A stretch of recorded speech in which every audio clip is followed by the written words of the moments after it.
Hi, everyone. Welcome. My name is Anna Breckenridge, and I am the Operations Manager at SCBA. I'm going to be offering tech support today. And so if any access needs arise, please let me know. We're offering closed captioning today, and I'm going to put instructions for that in the chat. You can click the CC button below and click to enable closed captions, and that will be available throughout this session. We're also going to offer recording later, and so we'll follow up with resources on the recording. So thank you for joining us today. Please let me know if you have any questions privately in the chat, or you can always email me at info@scba.org after the session to get resources. And now I'm going to introduce the interim president of the board of directors at SCBA, Ben Connolly. Thank you for joining us. Thank you, Anna. Hello. Grateful to be with you all. I'm just going to invite you all to, if you'd like, turn on gallery view and just look around. SCBA is fundamentally about connection and mutual support. So just seeing each other's faces, feeling each connection, even if maybe we can't say hi to each other, recognizing our common commitment to liberation for all beings. I'm just really grateful that we're all here and that we can be together. This to me is really important work that is about creating a culture of Soto Zen that we can protect people from harm and protect, understand, protect people from and respond to harmful actions and abuse of power, particularly in Zen Sanghas and in particular by Zen clergy. So this is important and powerful work, and I'm grateful that we're doing it together. And I'm going to turn this over. We will have 3 more of these. So if you signed up, they're really good people. We have brought in amazing people to lead these. So I'm really looking forward to it. I'm going to turn it over to the moderator for today, our facilitator, Ryushin Hart, who is a Soto Zen priest and a licensed clinical social worker living in Corvallis, Oregon. Ryushin trained for nearly a decade at Great Vow Zen Monastery and received Dharma transmission in the Harada Sogaku lineage. Ryushin has served as an SABA board member for 6 years and currently serves on the SCBA Ethics Committee. So I turn it over to you. Thank you. Thank you, Ben. Good morning, good afternoon, good evening, depending on where you are all. So glad to share this time and space with you. First, just a land acknowledgement to acknowledge here where I sit. I'm on unceded Kalapuya lands. Invite you to enter into the chat the land where you reside, to name those ancestors who cared for this land in this time where the earth is particularly needing love and support and right relationship. And before I introduce our speaker for today, just one point about the format.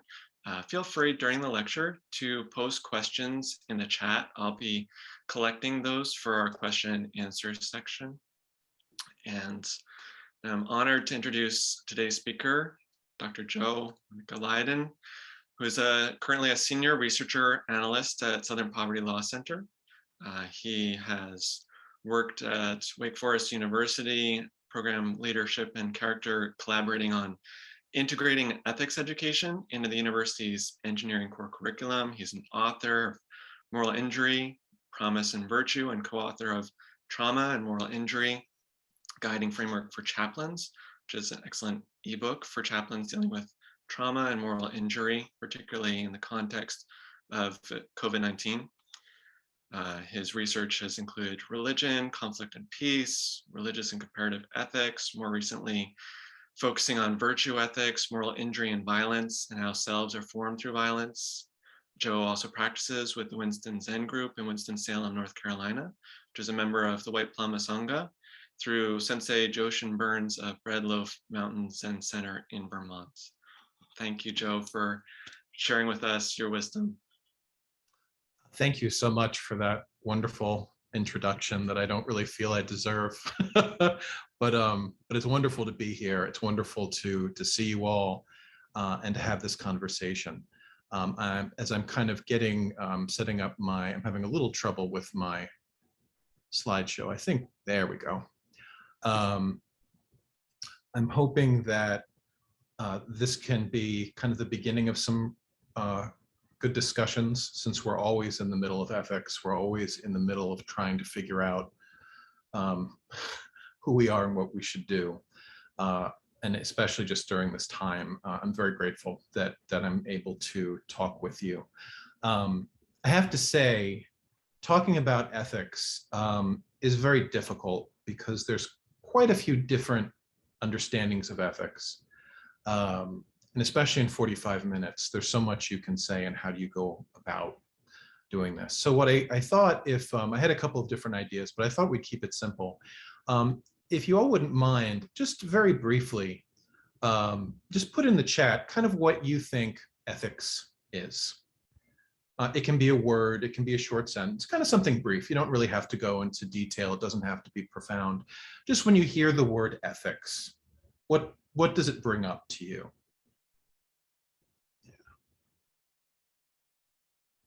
No harm. Yeah. This is wonderful. We have a lot of things, both principle, a guide, aspiration, behavior, kind of help, a number kind of saying do no harm. Again, sometimes that aspirational. So a lot of these things like care, core beliefs, values, these are all different aspects of ethics, right? And sometimes they can also clash with each other as well. Sometimes they're all very noble and things that we want to reach for and work toward. But sometimes, as we'll get into, some of these cores sometimes, these core values, these aspirations we have, can actually be difficult to kind of put together. It's kind of like a jigsaw puzzle that kind of never quite fits. So when we're talking about ethics, there's a lot of different ways that, hold on one second, oops, sorry. There's a lot of different ways that different cultures approach this, different religions and different traditions. I have here this picture, as you probably all know, of Raphael's School of Athens, right? Especially in a European-derived culture like the United States, when a lot of times people think of ethics, they think of old or dead Greek people, mostly all male. What's really interesting is that the people that especially a lot of academics think of as the kind of the forebears of ethics, those who kind of come from this tradition. What's really interesting is the Greeks didn't actually have a word for ethics. A lot of cultures don't necessarily have this term as kind of a study of the moral life that's somehow separate from the rest of life, right? Usually, and this goes also for Indian philosophy as well as what we usually call Western philosophy. For most of history, ethics was just part of the warp and woof of how we thought about our lives together and how we thought about the world. We've come to think about ethics as something separate, as something you can kind of talk about as something distinct, and even something that you can study distinct from, in Christianity, something distinct from theology. In some Buddhist practices, something distinct from what's sometimes called epistemology, what we know, what we don't know, metaphysics, right? And one of the ways that we've come to kind of talk about ethics is because there were, in the last few hundred years, there's been some striking, massive, profound changes around the globe. You can see here, this is a picture of an assembly line from about I think 100 years ago.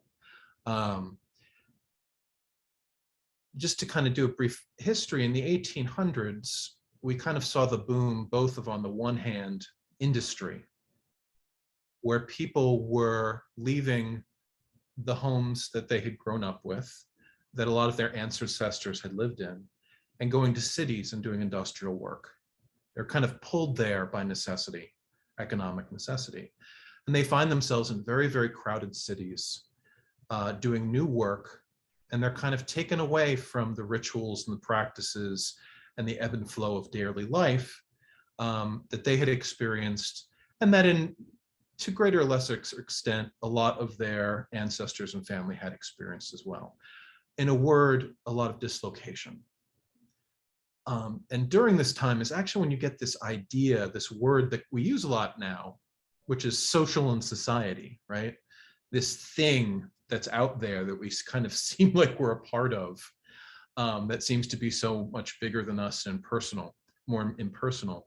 And so you get words like social ethics, you get social work, social workers who are helping people trying to get through what can seem like a very alienating world sometimes, right? Sociology. You have all of this turn, and you also, during this time, you have people starting to study and think about ethics as something separate, because people are kind of wondering, well, how do I act in this world? Who am I, right? How do I behave? It's sometimes sociologists and social scientists will say, like, all of this is kind of the question of modern life, right? What are we doing here? What's going on? This is also the time of the great global empires of Europe, right? So all of this industry is, bundled up in these global empires that cover the earth. And is one of the ways that Zen and Buddhism actually comes to North America and to Europe as well. Into the midst of all of this, you could say, kind of using a Buddhist term, this craving and some of this confusion, you have traditions coming in to try to offer a way of living that might give a different insight into all of this. So I'm kind of just saying this as, I love history when I talk about these things, but it also just gives us a context of what we're doing here today. We're involved in a discussion of ethics, which is very, very old. But in another way, it's also very, very new.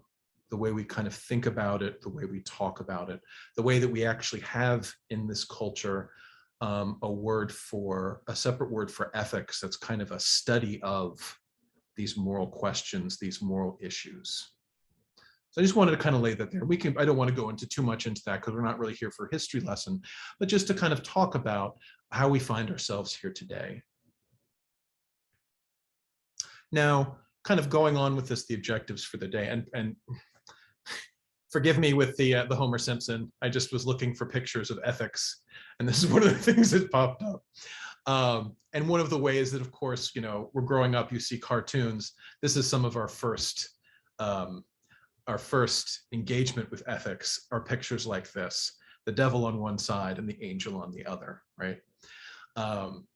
And what I want to do is talk about ethics today. There's so many different ways to talk about it, but I want to talk about it at least to kind of give us a context as something that's very broad, something that's just as the part and parcel of our daily life, our everyday lives, that we encounter just as we go through, and our relationships and our shared lives with one another, as something that's just very, very important on a very basic level.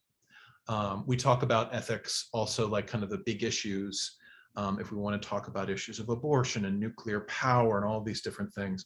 But ethics is also personal and just everyday, day-to-day moment about how you're relating to someone. Just kind of threaded through our lives. I wanted to kind of get a little sense of the difficulty and talk about the difficulty again for thinking of ethics in modern life, all the things and obligations and communities and loyalties and hopes that sometimes feel like it's pulling us in different directions, to kind of get a sense of that difficulty. Putting ideas of codes and principles, and there's a discussion in the SCBA now around the code of ethics. So kind of putting the idea of code of ethics and principles within that larger context. And then also start talking about some concepts and ideas that might be helpful for having these conversations going through. So kind of the broader, kind of working down to the practical. And my hope is that this will be helpful in these discussions kind of going forward. So one way to look at ethics, and there's so many different ways to define ethics, especially when you're looking at, say, Mahayana ethics, and then ethics that you might find in kind of a European-derived system. Sometimes it can be very difficult to say where do they kind of come together. One approach to ethics, which I usually fall back on, and I think we can talk about, and people can even push back on this, is that ethics, in kind of a basic sense, tries to answer the questions, who am I? Kind of in that profound sense. Like, what am I doing in this world? Whom should I be? What should I be reaching for? What should I be striving for? Sometimes called moral effort. Where should I be headed? And also, what are the images that I should be moving toward and trying to embody? The go along that comes out of that is, what should I do? And this, both in terms of life in general, but also just in the moment to moment. What's the best way to move forward? A lot of times in Mahayana ethics, you'll hear that put as, what's the skillful thing to do here? In some other forms of ethics, you can say, like, what am I called to do? What is my duty? What's my obligation? But also sometimes, what does care or compassion is calling me to do? And this is usually, like, when I've seen this, it's usually presented as, who am I? What should I be? What should I do? But we're really kind of talking about this in a shared life in a context. We're also talking about, what should we do? And how do I participate in that, right? How do I aid to that larger question of how should we be in this world?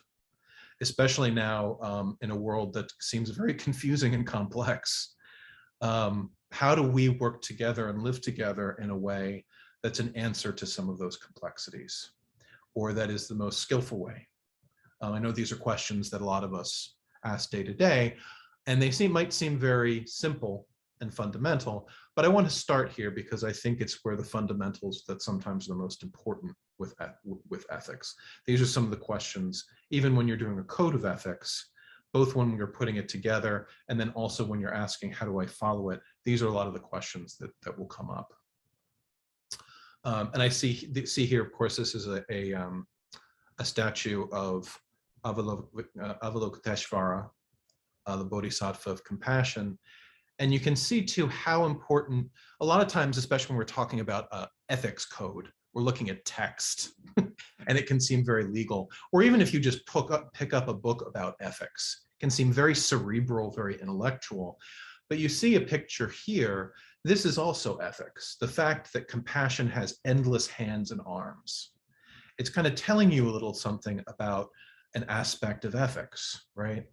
The ability to help as much as possible, to reach out, to increase one's ability to be actively compassionate.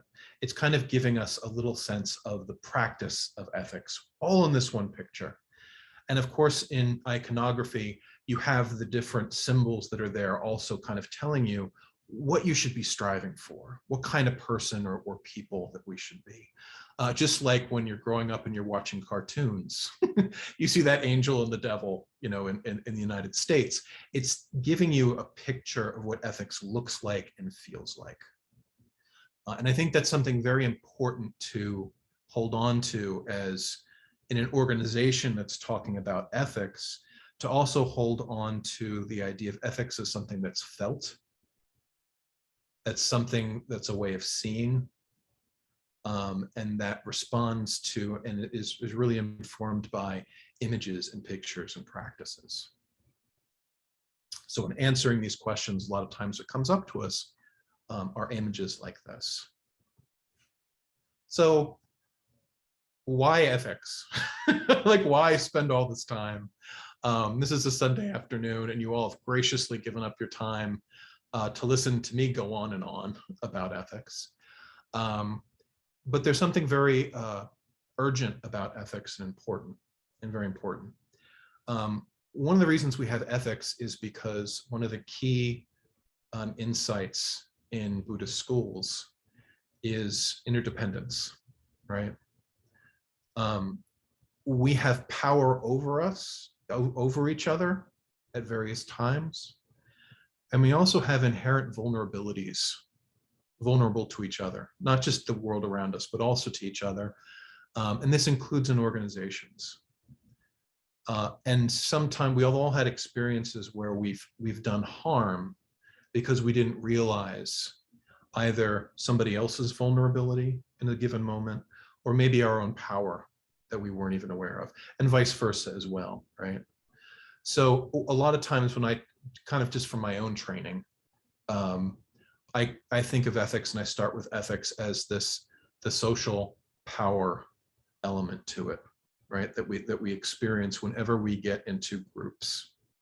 So we have ethics as a way to try to not just negotiate that, but also to try to help us understand the kind of ideals we should be reaching for, as some people had put in the chat. This goes right into one of my favorite Buddhist concepts, ignorance, which I feel, as Ryushin says, I have a PhD, which I really think just means that I understand more what I don't know and how ignorant I am, even though I'm asked to come and talk about things I know. To sitting down and doing this presentation, I was just once again astounded as how ignorant I am, not just about the world, but about myself, right? I mean, so many times when we harm someone, and harm is a legal word, it's a medical word, it's also an ethical word. When I'm harming someone, a lot of that comes from not only just ignorance of myself and my needs and what's motivating me from the past, but also what other people need, right? Seeing and reading the situation. Which is why one of my favorite words too is, prajna in Buddhism, which is wisdom, which the daily struggle to try to cultivate that. And now all of that is usually within institutions, right? I mean, this is one of the things where this idea of the social and ethics became so urgent in the last few hundred years, is because we just find ourselves constantly in the midst of institutions. We live in institutions. We do our ethics in institutions. I'm sure everybody has experienced moments where you act very differently in one context than you would do in another, simply because your role is different, the expectations are different, the goals of that context or institution are different. And there's an argument, and it's a historical question I wonder a lot. Back 2,600 years ago, for example, something like the state, the institution of the state, or the emperor, or the king, or the lord, could seem very distant from most people's lives. You usually see the state or the country when there's a procession that comes into town. Nowadays, the country, the state is very, very present in our lives all the time, right? We're in that institution a lot. We're struggling and arguing in that. There's something about modern life that is very deeply institutional. And so we find ourselves in a very complex ethical situation of sometimes even changing our ethics from context to context, and sometimes making a mistake when, say, you're sitting and talking with someone and you're treating them like you're trying to lobby before Congress, instead of dealing with the person ethically in a different register, in a different mode, as a human being in front of you, right? We've all had that. I know that happens with my family all the time, but it can be very tricky, right? I mean, so many times we think of ethics, we think of the interpersonal dynamics, which is very, very important. But then there's also these institutional aspects as well, that we always have to be mindful of, and that can make it very difficult when we're kind of looking at the different levels of interaction, where we're talking to a person, a small group, a larger group, an organization, right? This kind of creates in ethics kind of a tension that we're always negotiating. And ethics usually comes up for us as ethical questions when we're feeling that pull, when we feel something isn't going right, or we're feeling a dilemma, right? I really want to care for this person now, but I have this other obligation. What am I to do? I've been taught this growing up, and now I'm in this context or institution. It's saying you have to act a different way, right? And a lot of a lot of moral growth in the moral life is trying to negotiate these tensions, right? Without feeling kind of a moral trauma. And we can get into this kind of a certain like injury or even nihilism, feeling like it's just too tough and you just abandon it, right? Kind of staying in ethics means kind of staying in this tension with each other, which can be very difficult. But it's also necessary, because if we don't, we can kind of give up those abilities both to grow, but also to care, and to learn how to be more deeply moral people. This also kind of combines with, if you've ever taken an ethics class, this idea of incommensurability. Sometimes two things just, that you're both called to live up to two different ideals, and you can't do both, right? And all of this really is, I think, especially important in this context, is through all of this, ethics is about issues of harm, issues of care, honesty, truth. It's also very much about trust. And that's actually one of the reasons why, and I was talking to Ryushin of this, and he reminded me, the history of ethical codes and codes of ethics arose because of violations of trust.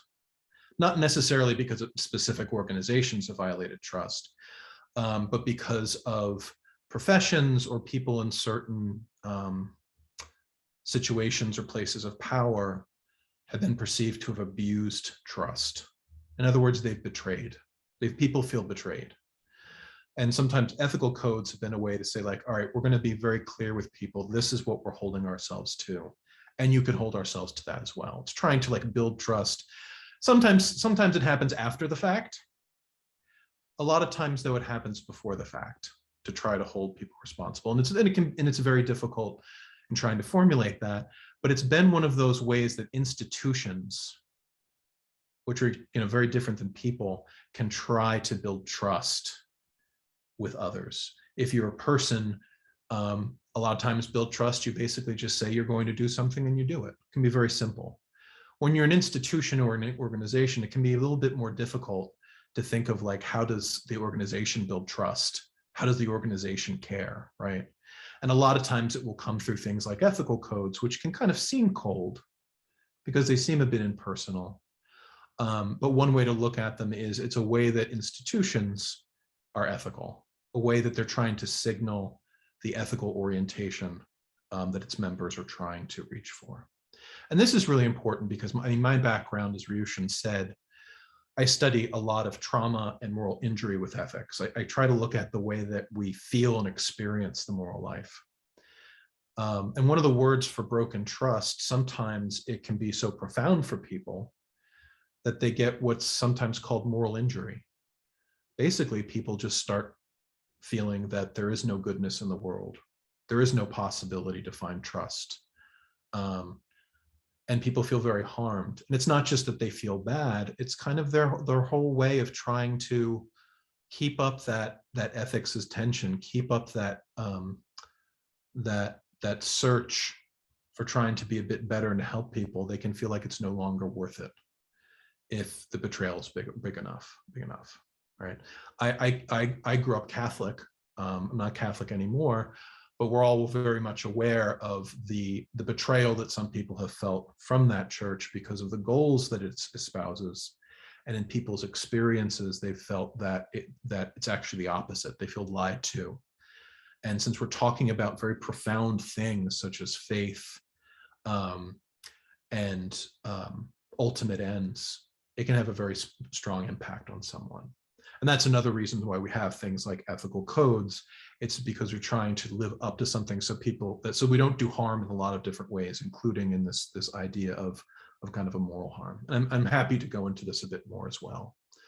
But you can kind of see here, I'm trying to paint a broad picture, and I know it's quick, but why ethics is so important and why traditions like a lot of the schools in Buddhism have a form of ethics, of lived ethics, very central to the practice as well. The challenge with all of this is that we are in a very fluid, confusing space, right?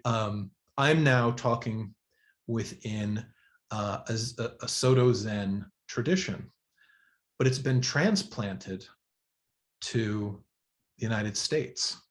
And you can see, of course, from the transmission of Buddhism from country to country, there are always changes. Key terms that you find maybe in Sanskrit, they're not alive in Chinese. And as simply from translation, you then got a slightly different tradition, right? And we're in the midst of that. And that's true also with the ethical tradition. We're in the midst of that, and everyone here is a deep part of that history and that continuing transmission. At the same time, it's taking place within a culture that is with a great disease, this is putting it mildly, Christian-inflected culture. I live in North Carolina right now, and it's a very, the area I live in is a very deeply evangelical Protestant. And actually the culture, most of the culture, even Roman Catholic churches seem very Protestant compared to if you go to, say, Europe. So we have this tradition, and a lot of us has been grown up already in other ethical systems. So we're making these transitions and these negotiations every day in our lives, but also in our Zen centers and Sangha. And on top of that, all of that, when we think of ethics, a lot of times in comes moral philosophy from the academy with all of its terms and the weird things that moral philosophy, don't get too much into this, but the very odd way that it goes about ethics. So a lot of times when we then start talking about ethics, we're borrowing these terms from this moral philosophical tradition. All the while we're in the midst of a globalized world. There's a lot going on.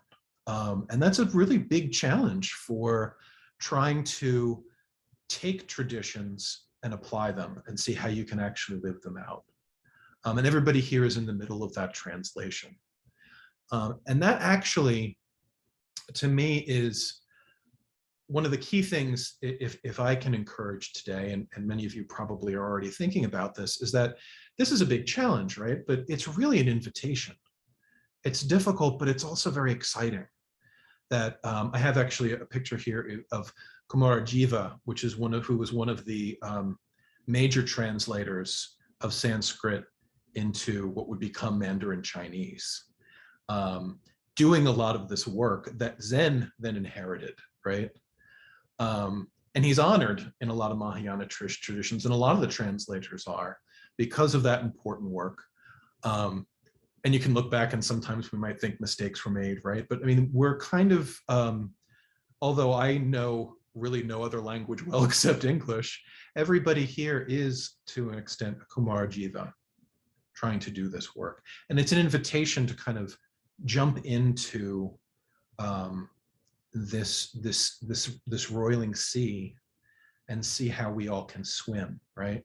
We're part of another ongoing translation of Buddhism into new cultures. I was told by one Zen teacher in Massachusetts that they have connections with Zen practitioners in Brazil, and they want all of these texts from American teachers in the original English. English is now a Dharma language, right? Which is just an amazing thing.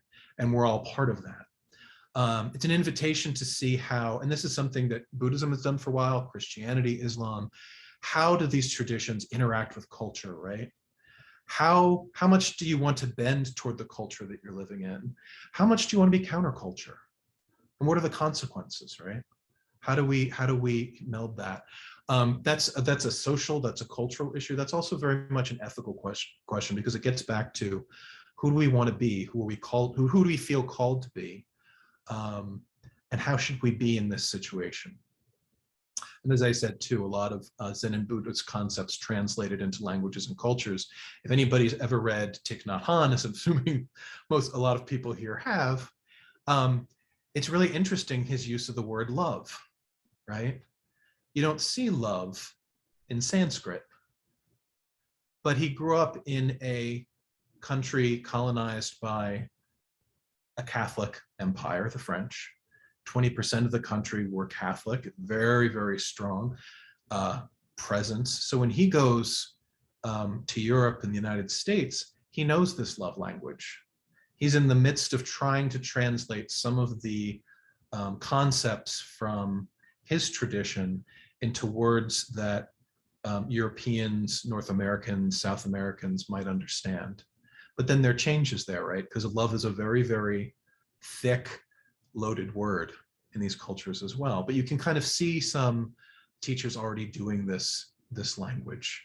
And we can think about what do we gain? What do we lose? What does that mean for how we are in this world? I want to see how much time I have here.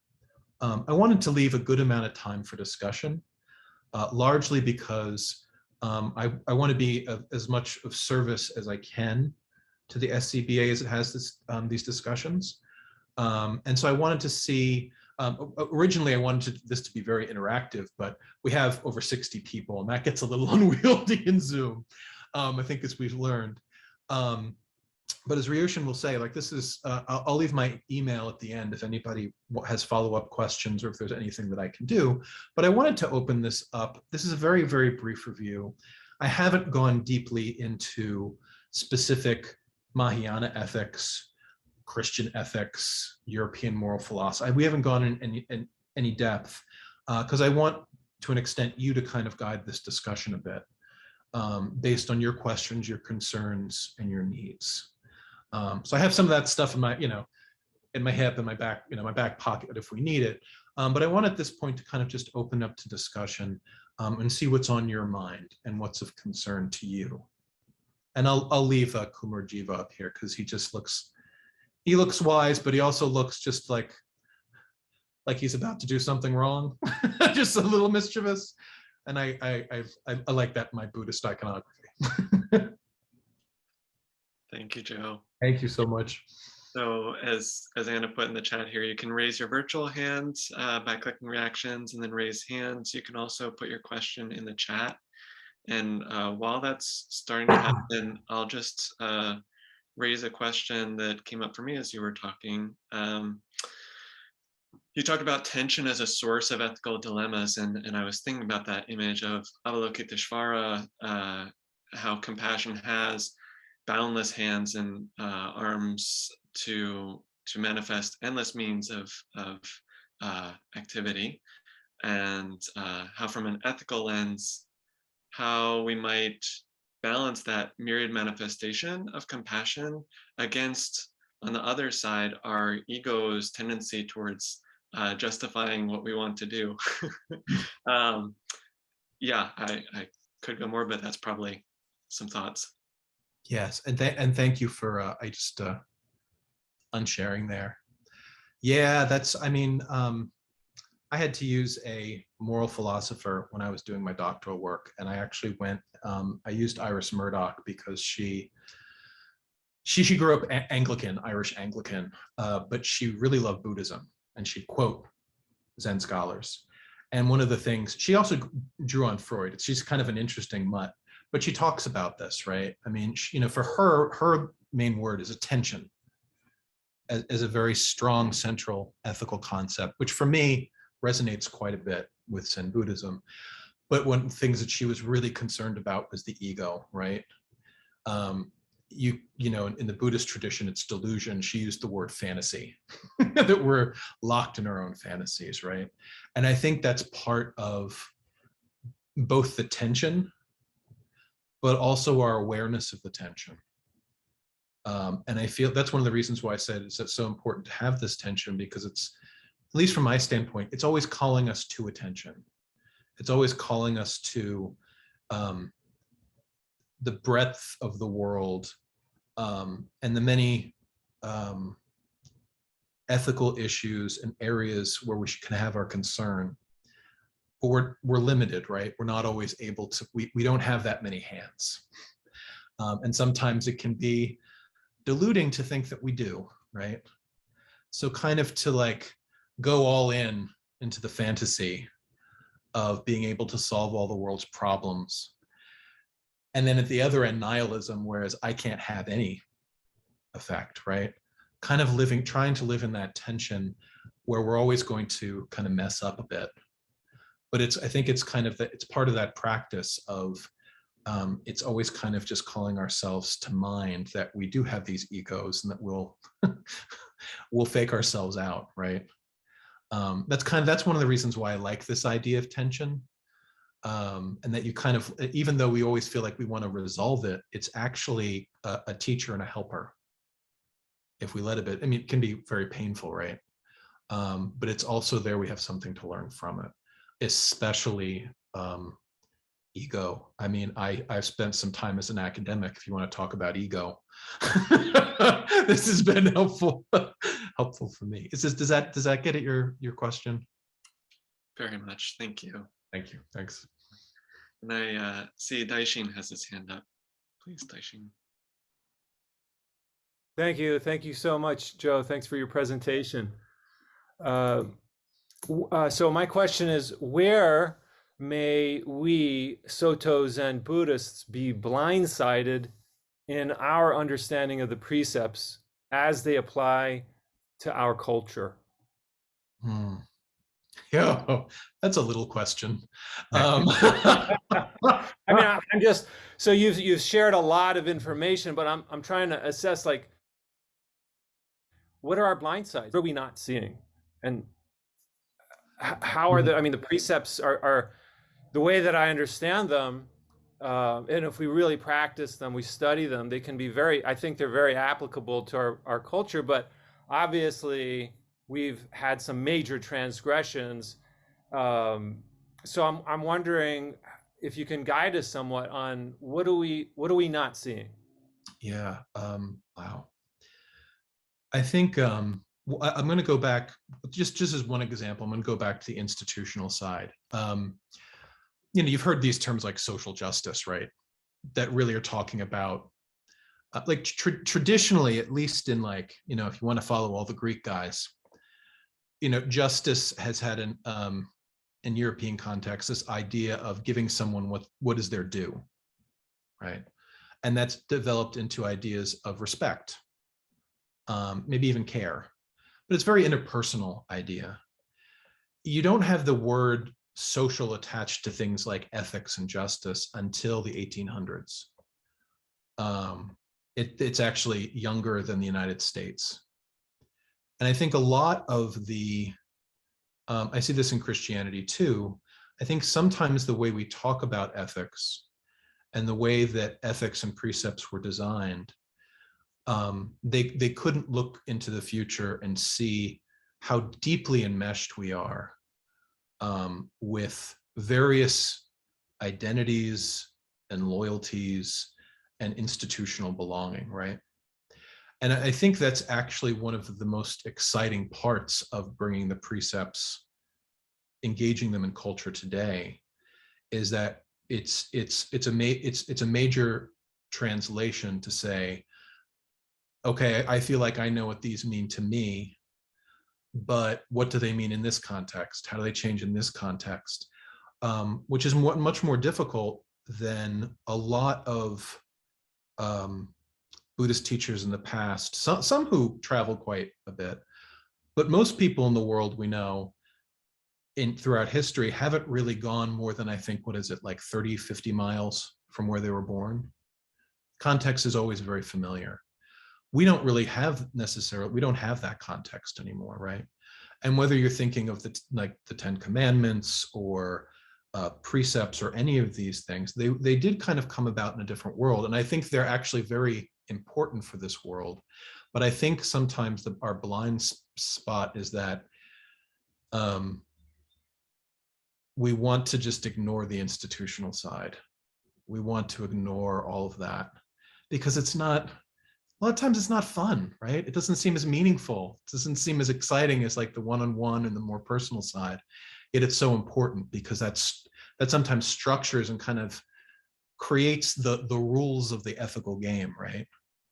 And so I feel like and this is something that's happening in a lot of Buddhist communities across the world, is what does Buddhism and the precepts have to offer this moment and this society in this globalized world? I think that's one of the major, I don't want to say it's necessarily a blind spot, But I think that there can be a tendency, I know in myself, to see the precepts and not want to kind of look at that. Is that helpful? Did you have thoughts as well? Yeah, no, I think that's good. That's a really helpful orientation. The framing it that we tend to see it precepts in terms of what is my responsibility personally, and what I heard you say is that where we're somewhat blind is we don't see where how ethics apply to us institutionally or as an institution. And so in a sense, like it's like the whole institution needs to take the precepts and figure out like how do we apply. I mean, that's maybe another question. How do you imagine, or how do we see precepts as applying to a whole institution on an institutional level? Like, what does that look like? It's hard for me to imagine where I'm at right now. Yeah, I mean, you put, if you take some of these terms and put it in the mouth of institution, they seem ridiculous, right? How does an institution love, right? How does an institution care? I mean, care might be a bit better, but they almost seem like the wrong register, right? But at the same time, it's really important because, you know, it's, and I think that kind of gets to the point of why that can sometimes feel a little jarring. So I think it takes a lot of work to say, like, as you said, individually or even in groups, we're all for something. How does the institution, which sometimes can feel like it's a bit bigger than the sum of us, right? Sometimes it can almost seem like its own thing. And even like in small groups, we oftentimes we act differently in a group than we do one-on-one, right?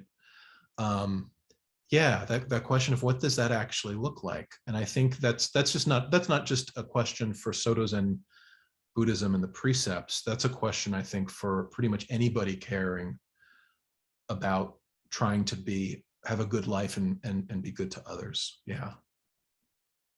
So I really appreciate that question. It's one I think about a lot, not with much success, but I think about it a lot. Thank you so much. Thank you, Daishin. Next, I see Zachary has his hand up.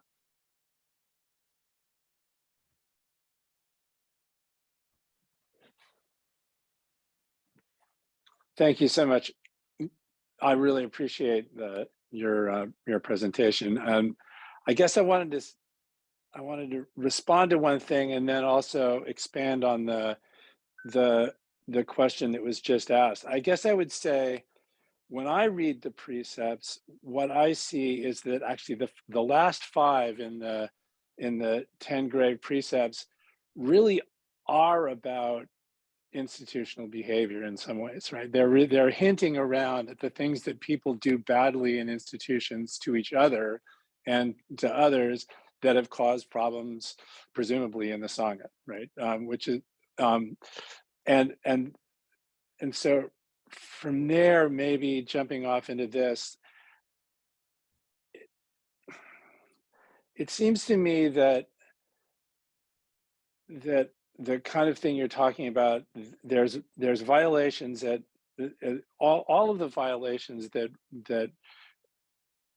we're all sitting around regretting are a combination of the personal and the institutional, in the sense that the harms are often initially personal, and then the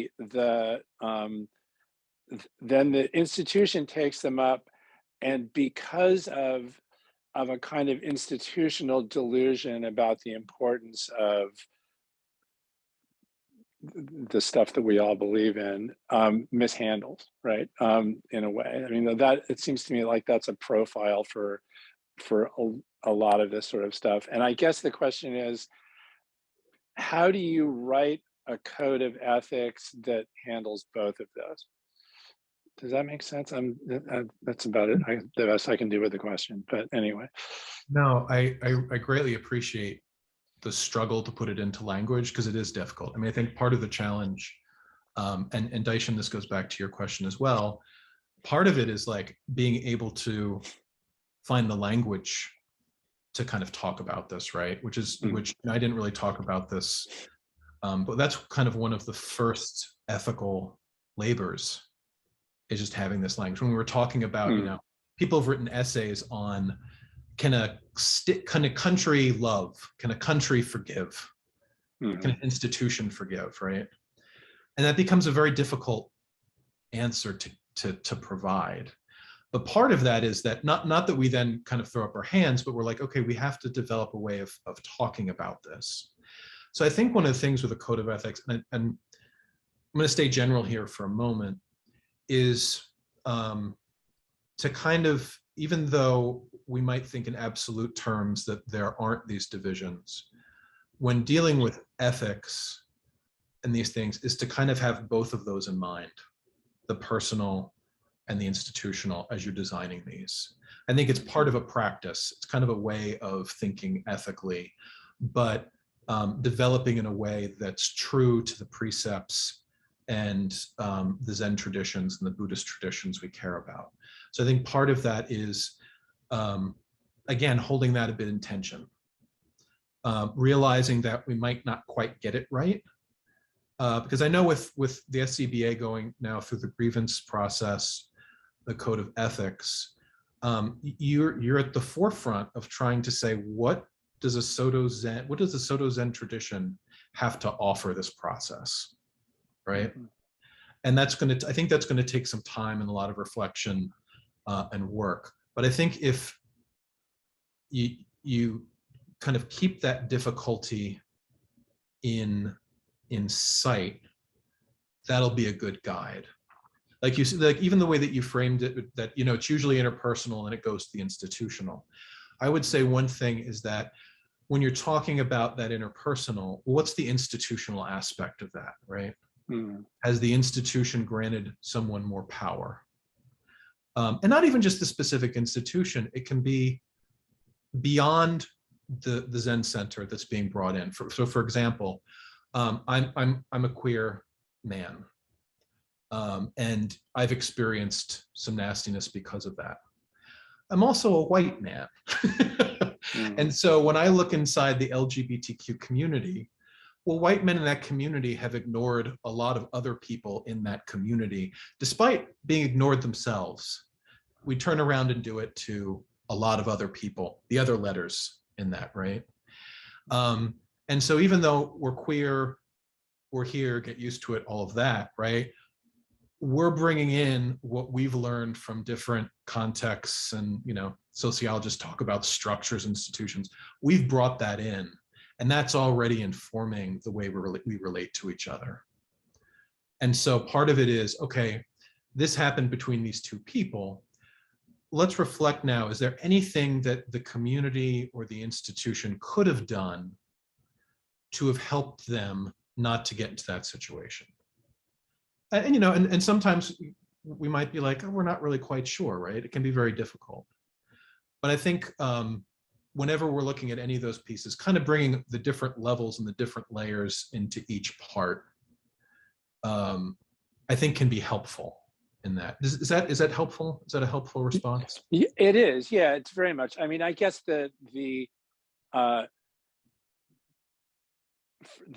an example, institutions almost invariably create power hierarchies, and there's a good chance that some of that is actually useful, right? The problem is that because delusions are inexhaustible, it provides an opportunity for a delusive use of that extra power, right? That's all. And so the question is how to develop a code that you know, allows that power and at the same time proscribes its abuse in a way that's clear enough that it's at least less likely to happen, and that delusion is less likely to arise and produce misguided behavior. Anyway, it was a great answer. I appreciate it, and you know, there's a lot more to say. No, I really appreciate, because there's also I mean, one of my favorite ethical insights, I mean, I know it comes from kind of Sanskrit and Pali scripture, you know, way back, I teach this sometimes with students. I teach it, the Dalai Lama uses it. I used to show how the Dalai Lama says it, and I bring out the translated Sanskrit so that students aren't kind of freaked out. Because as soon as you say Sanskrit or Chinese, they go nuts. But it's from Asanga, the Bodhisattva Bhumi. It's usually called the morality chapter, and it says, the three levels of ethics are: the first is kind of just do no harm. The next one is kind of, for lack of a better word, cultivate virtue or paramitas. And then the next one is kind of reaching for that great compassion, right?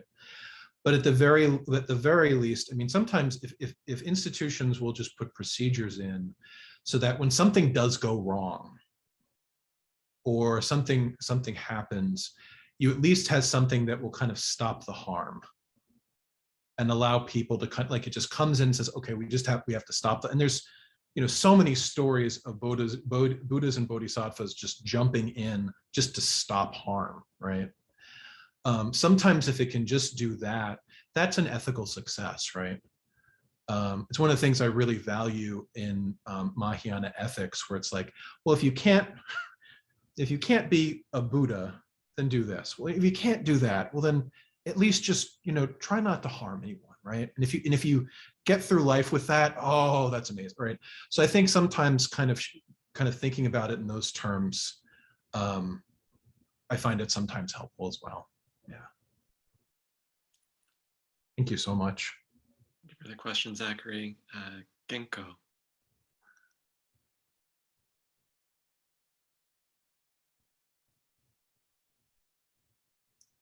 You're muted. Unmute. Here we go. Is that better? Got me? Okay. I'm really fascinated by this discussion of institutional versus personal, which I know wasn't exactly the way it was set up, but that's part of what I'm hearing. And one of the things that occurs to me is that Dharma Reign has gotten big enough that we have people who are turned off by the fact that we're so big and institutional. And so therefore there's this big organization as opposed to, a nice little cozy sitting group or whatever. And we've tried to mitigate that in a variety of ways. We've created or encouraged, I should say, cohort groups. So we have little groups that meet in various ways so that there is that little cozy sitting group sense sometimes. And it helps a little bit, but not everybody is in a cohort group. And so we still have this big institution. Putting into effect a code of ethics has been a really good, exercise. And one of the things we discovered was that you need to separate the code of ethics from the grievance process, or whatever you want to call that, that what do you do when kind of thing. Partly because the grievance process has evolved over time. As we try to use it and it becomes clear that this isn't working or that isn't working and we need to do this, then it's easy to just do that part, because the underlying ethics document that we have is based on the precepts. And what we've done with that is we've created levels of, involvement and said, well, if you're just brand new, here's what we require of you. And if you're, a senior member, and if you're a lay disciple, and if you're this and that, and the other, and kind of how these different levels interact with each other. So it's very personal in that way. And yet there's a real clear understanding that it does reflect on the institution when people, particularly people who, as they move kind of up in the ladder of power, what kind of effect they can have on other people and other parts of the institution. So I think it's a great question, and a great way to look at this is just this kind of ongoing examination of how do people, because the institution is certainly made up of people, but how does that interact with the sense of the institution itself? And someone said something about, I can't remember now who, but about that. At some point, the institution gets this sense of, well, but we have to protect ourselves. And it's kind of like, oh, here we are in the delusion of self. Only now it's an institutional self. I heard someone say, well, but you have this leader of the of the organization, and they're really important. And if how can we what happens if we then like kick that leader out? And when I heard that question, I thought, well, you know, our teacher died suddenly. And you know what? We found a way to keep going. He was integral to everything we were doing. His name is on so many accounts, and you know, all the logistical details of trying to like find a way to keep going in the face of that were difficult, but we did it. And there was no question that of course we did that. So part of, and I'm not just saying we need to kick people out. I'm not saying that's the answer, but but there is this sort of tendency to think, oh, no, we have to protect the institution by protecting this person. And maybe that's not true. Maybe we need to find, you know, ways to work with it that is not going to be just sort of overlooking, you know, the blind spots, the sort of closing our eyes to behavior that has a bad consequence and influence on the rest of the institution. So lots of questions there. I like the fact that Zen is about asking questions more than about finding the definitive answer. And the precepts definitely are that way. You know, they're like koans. So that's what I got. Well, and that's where like a code of ethics can kind of seem rough in a Zen institution, because it's coming down sometimes where you're like, okay, well, here's a rule, right? And people might want to fight against that. And I, as an ethicist, I like ethics because they're gray, right? I like the messiness of it. But there are lots of times where sometimes the community just has to say no to something, right? And that doesn't mean that it, you know, we can talk more about that when you talk about rules. They also have a place in ethics. You know, principles also do. You know, and part of it is, you know, trying to care in the midst of situations where it can kind of sometimes seem hard to care. Like we were talking about, it might seem easier to care one-on-one, but then when you're kind of like relating through these larger organizations, institutions, it doesn't necessarily seem caring. It doesn't necessarily seem like a connection with someone else. It can be difficult with that, right? Yeah, I'm part of an organization now that, you know, has these very strong values and civil rights and everything. And turns out the leader of it for many years was acting completely against that. And I think he stayed in there because people just could not imagine it without him. Lo and behold, a lot of things have improved. And I hope that that person can, you know, find healing and move forward from their lives, right? But it became very clear that, like, you know, their way of being in this organization and their history meant that they couldn't do that anymore in that organization. And that can feel very, very rough, right? Because I don't consider myself to have the wisdom to know people's futures and what they always need. But sometimes you do have to say, this is not helping anyone, including the person in power, right? And I think that's sometimes where you have things like rules and codes of ethics, because it's actually trying to help people not to get to that point. Everybody involved, right? To kind of what you were saying, it's very difficult to live, you know, because I think so much of us are trained interpersonally. I don't know, that's how I grew up. And then kind of going into like big institutions can kind of seem like a shock. But I think sometimes, yeah, these rules and principles, they can feel so like they're hemming us in. That's why I did ethics and not law.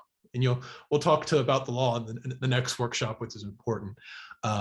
So I also think that we need to pay attention to how these things feel, right? I think Zen is set up to really help with that practice. How does it feel doing these things, living through an institution, having these code of ethics? and kind of going from there and trying to share that with other people. If it seems too easy for me, well, should it seem more challenging? If I really hate it, what do I got to do here? And I know I'm talking to people who have a lot more experience with that than I do. But I do think that it's one of the things, there are practices in Zen that I think make it, that put it at an advantage that maybe some other institutions and communities might not necessarily have. Yeah, if that's helpful. I really appreciate your questions and thoughts. Thank you, Genko. Before we get to Shodo and Daishin, there's also a question that came in from Dokai in the chat, which I'll read. Because it speaks specifically to SCBA, I'll just kind of say for the benefit of the group that you'll be answering from the perspective of your research in ethics rather than from Joe, the Soto Zen Buddhist. In establishing a specific code of ethics beyond the general Bodhisattva precepts, like the SCBA organization is currently attempting to do, how specific and detailed should the code be to be helpful to a large group of people who have different interests and needs? Well, question. Yeah, that's where the rubber hits the road, right? I mean, how do you do this in a way that doesn't alienate people, that doesn't feel like you're being hemmed in, but then also doesn't leave you without guidance and support, right? I mean, I think what organizations usually find going forward with the code of ethics is they too have to be interpreted. There's always an interpretive aspect. I think code of ethics kind of narrows that a bit. I think this goes back partially to what we were saying before about trying to this idea of a tradition like Zen and then culture, right? The culture in the United States, pretty much every profession has a code of ethics. So there's an expectation some people might have. Not everyone. I think some people will go to different traditions because they don't want that, right? And I understand and I respect sometimes where that comes from as well. I think that it's one of those things where it is in the culture. And so how do you then make it work for SCBA and your centers in this tradition? And what does the tradition have to add to this, right? What's the kind of, and this is not something I can speak to, but what's the Zen twist to it? And so I think it should reflect not just the history of the tradition, but also the history of centers and relationships that have happened here. There will be certain questions and issues that I think will be more relevant to the SCBA than it would to, and I'm calling the SCBA a professional organization, and feel free to push back if I'm getting that wrong, but to another professional organization.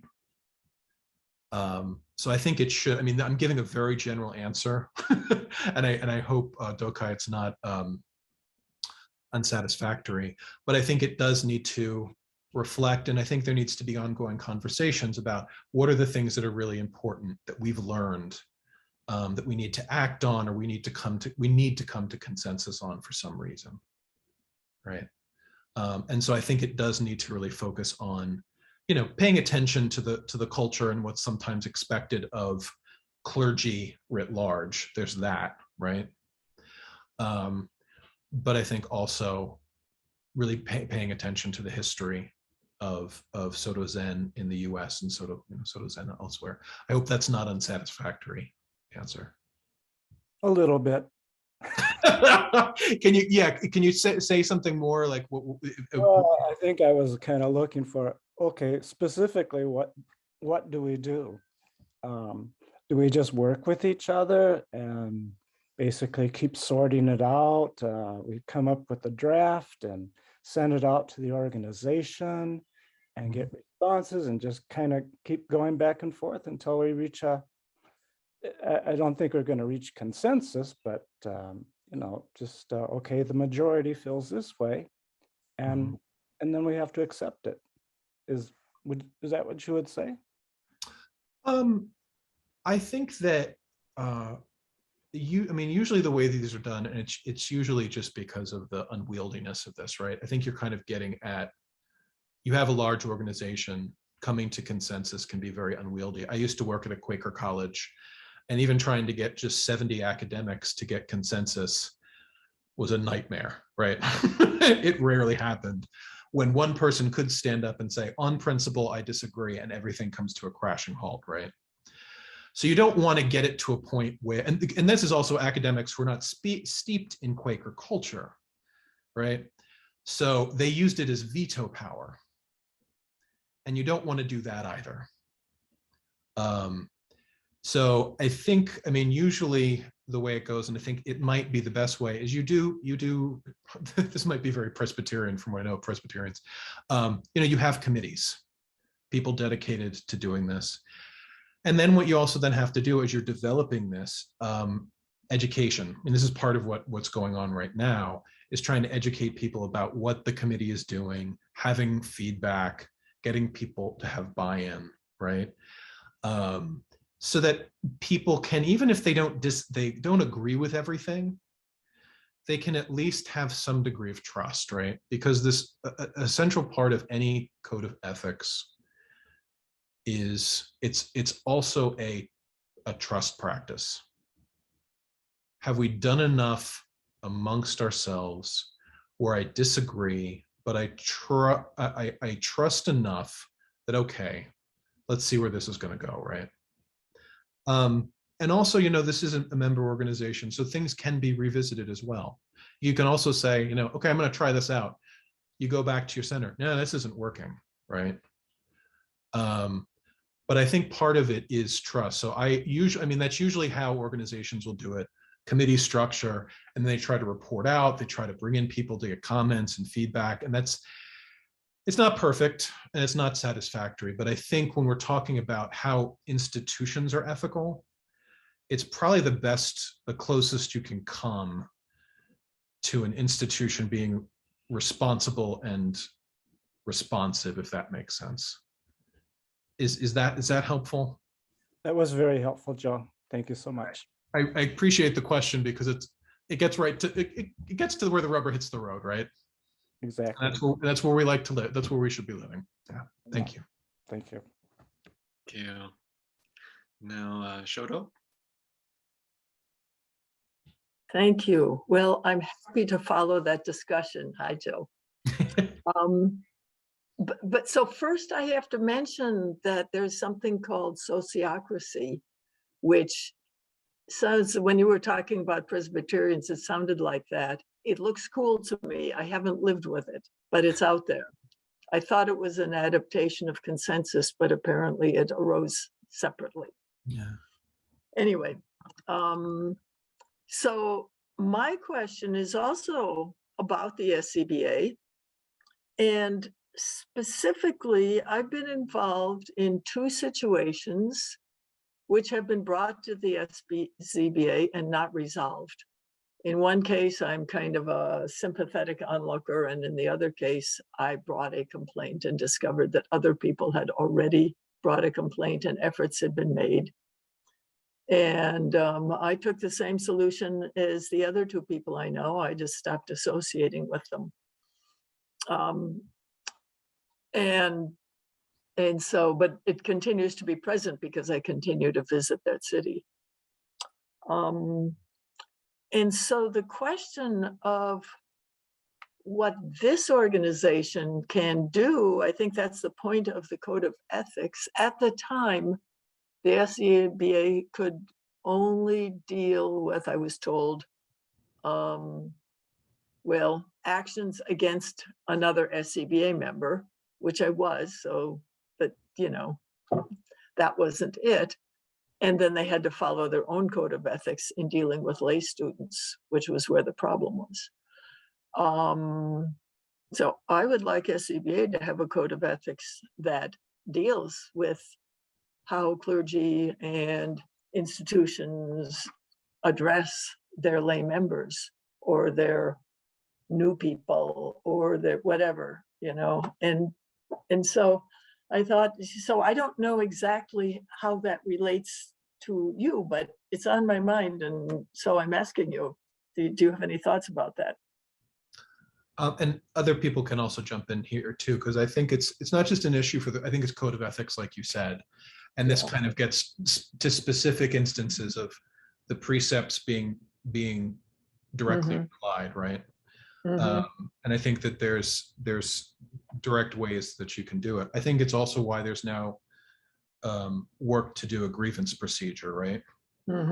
Which is really the way I see that is going back to harm is being done. You have to stop. Okay, let's stop the harm, or the harm that's being articulated, and stop that and review this and see how these relationships are hanging out. I think that's why it's important to you, why you have a code of ethics, but then you also have a process whereby you can hold each other accountable, right? I think the scary part of that is sometimes it feels very impersonal, because when you do talk about the structural institutional level, it does feel impersonal, right? Right. And so I understand the if people have kind of hesitancy with that. But I do, like I was just talking to a friend of mine who's actually working at a Christian seminary, very progressive one. And she's at the point now because it's a tenured faculty, has been kind of not sexually abusing, but verbally abusing, emotionally abusing. And the administration doesn't have a way of handling a tenured faculty member, right? Some colleges do, this seminary does not. And so now she doesn't interact with the administration except through a lawyer. That's horrible. Wow. Right? That's horrible for everyone. And they have ethical code. And they have, I mean, they're theologians, and I know the ethicists who are there, right? But it's kind of like I'm going back to Thich Nhat Hanh, because I teach him a lot when I teach Buddhist ethics, because he's very approachable to a lot of like freshmen. You know, one of the things he brings up, somebody will ask him about nonviolence and say, well, what happens if somebody comes in and wants to kill someone you love? Wouldn't you do something? Like, what would you do? And he said, well, I would have started 10 years earlier, right? Yeah. It's one of those things where you have to prepare for the moment when all else fails. You have to just stop the harm, right? So I think these two things together are promising, and I think they can be helpful. But I think also they're only going to work to the amount where people kind of invest into them and try to give them a try. And I do want to be very aware of the difficulty that can sometimes be in doing that. But I also think that, you know, if people are having, you know, struggling with it, engaging with it and trying to make it work can actually alleviate that to an extent. And if it's not, maybe you're learning something and you need to then influence the process. But I think that's why you need both the ethics and the grievance procedure. And, you know, and so that you can do better than that seminary, so we can all do better. And like you said, and I think with the grievance and the ethical codes, at least my experience with the grievance process, and I have been involved in that, it also applies to the broader community, not just members. Right. Yeah. And I think that's good, because I think it's you know, as you know, and I don't want to put words in anybody's mouth, because I'm not a Zen teacher, but you know, teachers need help. As Genko, as you were talking, you know, somebody kind of goes up and they're moving up, might not necessarily have training in management. They might not have training in certain norms, right? And you know, then that person is kind of vulnerable. And so some of these things then also help teachers be less, not less vulnerable as closed down, but less vulnerable in they can be courageous teachers without having to, you know, with having maybe a little less fear. And that's the ideal, but hopefully that can happen. Is that helpful? Okay, that's good. Thank you. Thanks.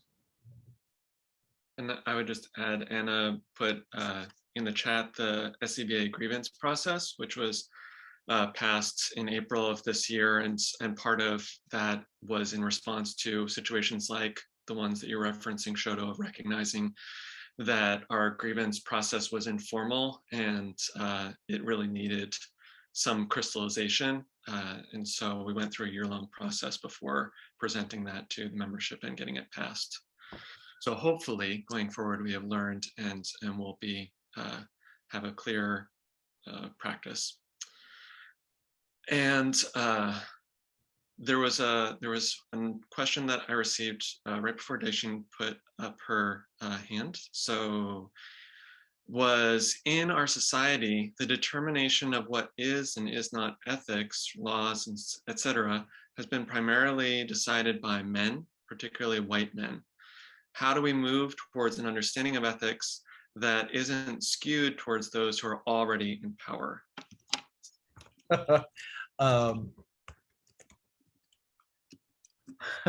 That's a real hard question, and I was very aware of being an older white guy having this conversation, right?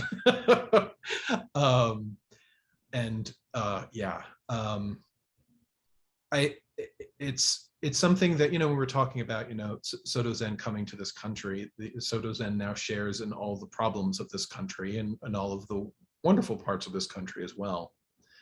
And that includes that history of racism, right? I mean, this was a settler country. Slavery and racism have been very central to its development. And so many groups that I've been a part of, the groups look like me. For my own self, just speaking for my own self, I've been very lucky that I've had friends who have been willing to, they've cared enough to call out and try to draw attention to how somebody like me, how I look, who I am, acts in the world, right? And so part of my practice is that I try to just be very aware of that, who's in the room, if I'm talking too much, if I'm taking up too much space. Am I trying to empower myself, or am I trying to look around and see, can I be of assistance to someone else when, the norms in society, which can be very subtle, kind of push them to the margins, right? I would love to see, just as a layperson, just speaking kind of just from that, I would love to see these things as part of Zen practice. Not as kind of just add-ons, but if we're talking about a liberatory tradition, liberation means different things in different times, right? I mean, I think there might be a universal timeless understanding of liberation, but in this place and time, what does liberation look like? On all these different levels. And is somebody like me liberated if it's only somebody like me talking? I'm also deep in delusion as well. And I think that's one of the reasons why I think it's great that there's work being done, bringing in people speaking about Buddhist ethics and also other ethics as well, coming from other countries that aren't European or North American, right? In my field, I mean, traditional moral philosophy is, it's a little rough with that. But I do know that like among Christian ethicists, for example, they're trying very hard to find out, like, well, what are Chinese ethicists talking about? What are African ethicists? What about India? What about Thai? Like, what are the conversations? What are we not seeing and what we're not talking about? And I think that, I think especially on this, to kind of just talk about the ethical end, I think having those reaching out and doing that work, I think is very important, just for so many reasons. I don't know if that, I'm not somebody who can give all the answers with that, because I am one of the white guys who've studied ethics and I have a doctorate. But what I try to do is just like part of my, and this is kind of just on an academic side, I try to present papers and do presentations. This is not an example, with people who are not a white guy. because I learned so much, and also it sends a different message, and makes the discussions much better. That's just a page from my academic life. I know I'm not really saying anything that's terribly insightful. I think a lot of this has been said before, but I would just say I think that part of that translation with Zen to this country, I think a big part of that is translating notions of what liberation are, and how we all need to be liberated. How far does Zen go with the culture, and how much here does Zen maybe provide alternatives by also working on itself as we all work on ourselves, if that's helpful. Helpful, thank you. And I think Tinku had a brief comment to make from the chairs, the ethics committee, in response to Shoto's question, concern. Just briefly, I see you, Daishin.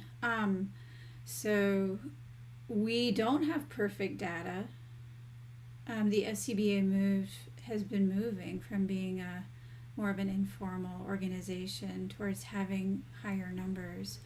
But the data that we do have shows many people like you, Shoto, who were not satisfied with the process that they went through. It shows that the people who brought complaints are almost entirely female.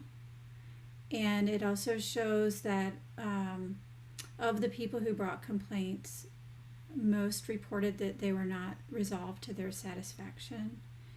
And what we also know is that of the cases we do know about, and again, we don't have perfect data, they were all resolved in favor of the teacher, the person in power. Thank you, Tinku. And so we learn from that and try to create, that's obviously all cases being found in favor of the teacher does not suggest the most fair response, most fair process. So Daishin, I apologize, we won't be able to get to your question. I'm sure there are other questions that we weren't able to. We're always with ethics, as Joe was saying, just scratching the surface. But thank you again so much, Joe, for sharing with us both your perspectives on ethics, engaging with us in these conundrums, and opening this series. So the next part of the series will be having clear ethics policy, why the 16 precepts are not enough, with Carol Murchison, on June 26th from 3 to 4:30 Eastern Standard Time. So please sign up for that. These are very important conversations as we, as an organization, find our way forward imperfectly. And with that, I'd like to end with a dedication of merits. May all the merits of the teaching, sharing, questions, answers today be even a drop of water in the ocean of good deeds performed by all Buddhas and Bodhisattvas and awakened masters throughout space and time. May our sincere intentions to live ethically, to awaken, and to be of service, may they be answered. And may we, together with all beings, realize the Buddha way. All Buddhas throughout space and time. All honored ones, Bodhisattvas, Mahasattvas. Wisdom beyond wisdom, Maha Prajna Paramita. Thank you all. Thank you, Joe. Thank you, SCBA, for putting this on. May you all be well.